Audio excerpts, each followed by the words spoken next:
Welcome to the Blind Loyalty Challenge. I am Amanda Cromhote from Truth Loyalty and the Blind Loyalty Trust. We interview world leaders in loyalty blindly. The challenge is about creating loyalty insight spontaneously and about a lot of fun.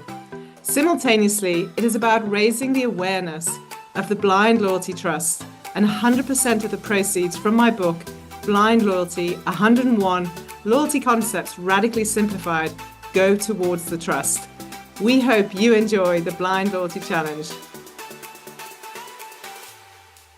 Today's Blind Loyalty Challenge connects Cape Town to the US, and I'm very excited to bring Bridget Blaise-Shamai. She's also a co-guest host on Loyalty TV and Let's Talk Loyalty.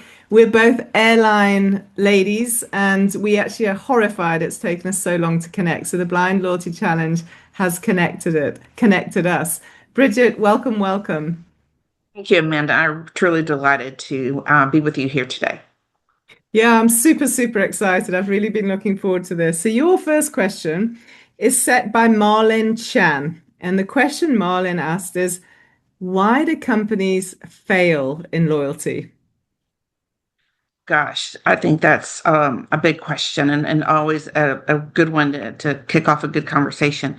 I think where you have the miss is when the expectation and the alignment within the company is just misplaced. I think that the idea around customer loyalty is something that you earn across all attributes of the brand, not just through a program, but everything that the company brings to market to win the customer's purchase and their hearts. And I think when you don't have a full understanding of a fully end-to-end offering to the customer, be it the product design, be it the pricing, be it how you promote it. And yes, do you have a loyalty program that sits alongside of that? If that isn't all designed in a manner that's relevant to the customer and is presented and placed out there to the customer, consistent with how they wish to consume it or have it purchasable, I don't think you're going to make it work. So I think sometimes it's just a matter of expecting something. It's like, let's create a loyalty program or let's have a loyalty team, and therefore we'll have loyal customers. It's much more involved, much more dimensional than that to accomplish. You're so right. Like, I spend so much of my time with clients, and it's on that strategic alignment between the senior execs versus a crazy idea versus other parts of the organization. And it's what I've just interviewed actually for Let's Talk Loyalty, an incredible guy who just talked about that impact of the enterprise-wide impact versus loyalty being stuck in marketing. And it's imperative brands understand that, and actually so many don't yet, and that's the terrifying part. That's right. And it ought to sit reporting into the leadership team, this Yeah. idea about customer loyalty and what it means to have engaged customers who have preference to your brand, who are repeat and then are advocates for the brand, and that it's measured, that you have real meaningful measurement on what it means to have loyal customers. Yeah, totally. Okay, my second question takes you back to the airline industry, which you haven't really ever left, but we had a lovely chat beforehand on our airline histories between us. And there's two chapters in Blind Loyalty, chapter 76 and 77, that discusses the changes that are happening in the frequent flyer program environment. And you've been at the heart of one major change in one major global airline. So what have you seen are the biggest changes over the last couple of years in frequent flyers programs or loyalty in the airline industry? One, I'm really very pleased that these programs are now sitting much higher in the profile of the leadership team. Those of us close to it all along saw the endless value creation that Yeah. the loyalty programs within the airlines are. It took a while, and frankly, it took COVID for the entire organization and the C-suite to really fully engage on what can be the art of what can be and creating value through engaged customers that you can monetize in a host of ways, including flying on your airplane and through partnerships, and notably here in the U.S. on credit cards. So here in the U.S., what I've seen is with that as a backdrop, a broader use of partnerships, but using the currency of the airlines on how the partnerships can also benefit greater than in the past. So, Yeah. and really to the benefit of the airlines as well. So, the path to status, which is still a very relevant benefit of an airlines program, how you earn status that you elevate your day of travel experiences is as in vogue as it was when these programs were created decades ago.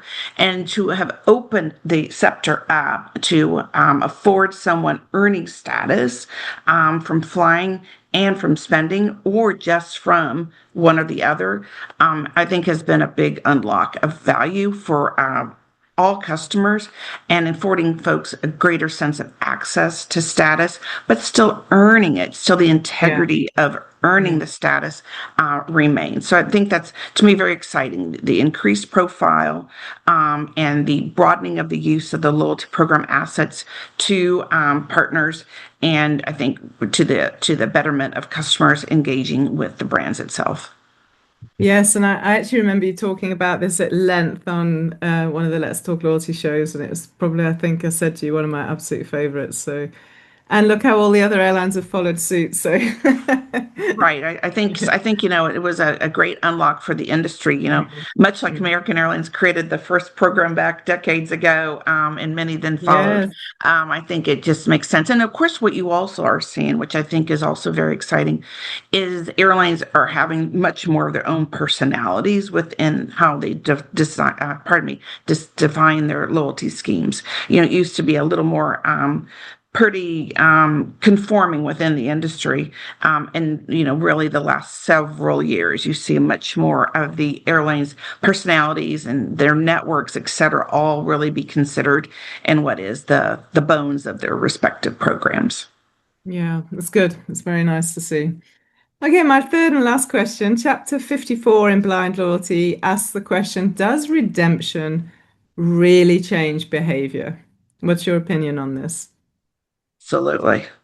I I think, what I find interesting is that so much of the marketing of these programs are around, earn all these miles, earn all these points doing X, Y, and Z. But really, where you get the conversation with customers is they want to talk to you about what the redemption with your brand allowed them to do, or the lack of redemption, when they're Yeah. frustrated. So it's rarely so much on the front side, it's on the back side. And you see it in the data as well.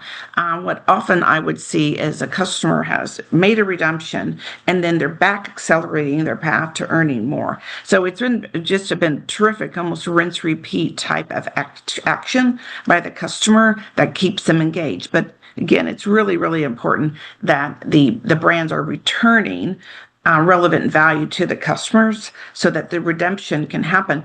Ideally, it's not going to be exactly on their terms because that's just not exactly how these travel programs tend to work, but close enough, and that they go and realize value that they're very happy with and want to talk to you about and talk to others about.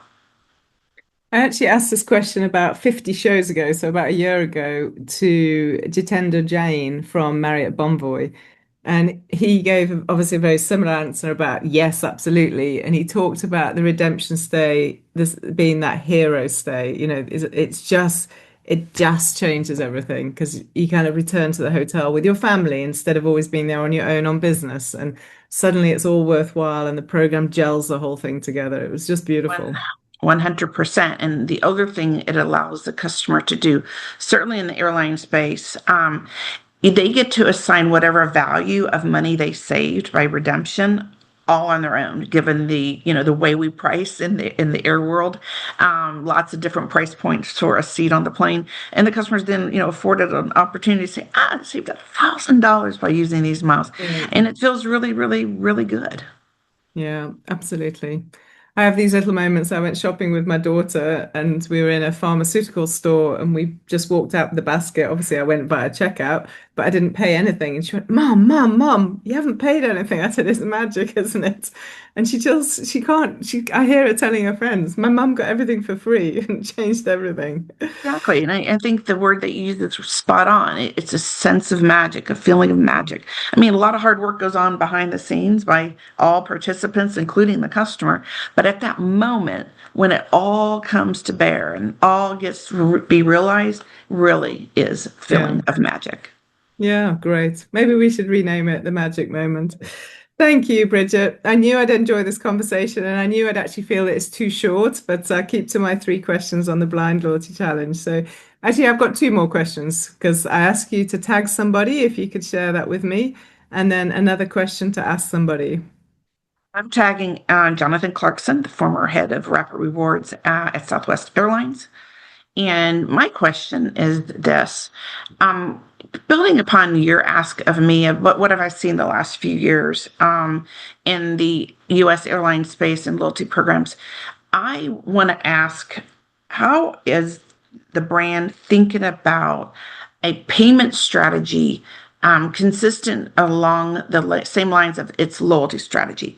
I find that brands put a lot of care and thought into the end-to-end journey, and I'll just use airlines as an example. You know what it means to check in and travel and in-flight experience, the end-to-end experience.